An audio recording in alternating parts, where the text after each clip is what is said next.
Apprenez à bien gérer votre colère. Shalom bien-aimés dans le Seigneur. Notre méditation du jour s'intitule « Apprenez à bien gérer votre colère ». Nous tirons notre texte dans Jacques chapitre 1, le verset 20 qui nous dit ceci. « Car la colère de l'homme n'accomplit pas la justice de Dieu. » Alléluia. Ce n'est pas parce que vous êtes en colère que vous avez raison d'agir comme bon vous semble et vous en sortir indemne. Le texte dit que la colère de l'homme n'accomplit pas la justice de Dieu. Comme quoi il y a votre colère et il y a la justice de Dieu. Votre colère n'affecte pas et ne contrôle pas la justice de Dieu. Il vaut mieux que vous appreniez à bien gérer votre colère.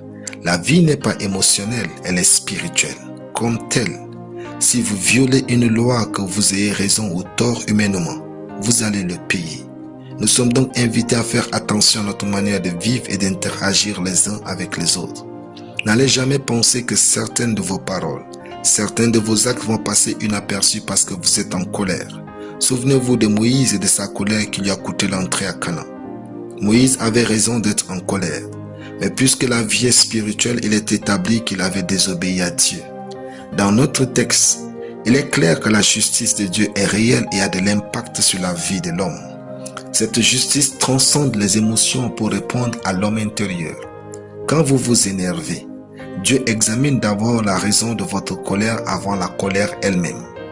Sachez déjà que toute personne contre qui vous vous mettez en colère est innocente des conséquences de votre colère.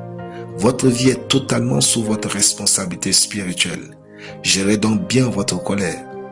Proverbe 14, verset 17 a dit « Celui qui est prompt à la colère fait des sottises. » Donc, vous êtes supposé détester la colère si vous êtes une personne sage.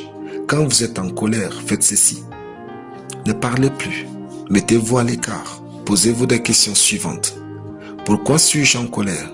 Qu'est-ce que cette colère m'apporte de bien? Qu'est-ce que cette colère révèle sur mon caractère? Que ferait Jésus à ma place? Et le Saint-Esprit vous donnera la réponse. Ces petites questions sauveront des années de votre vue des ruines. La colère ne doit jamais vous pousser à l'action. Elle n'engendre rien de bien et de durable en même temps. Alléluia. Prions.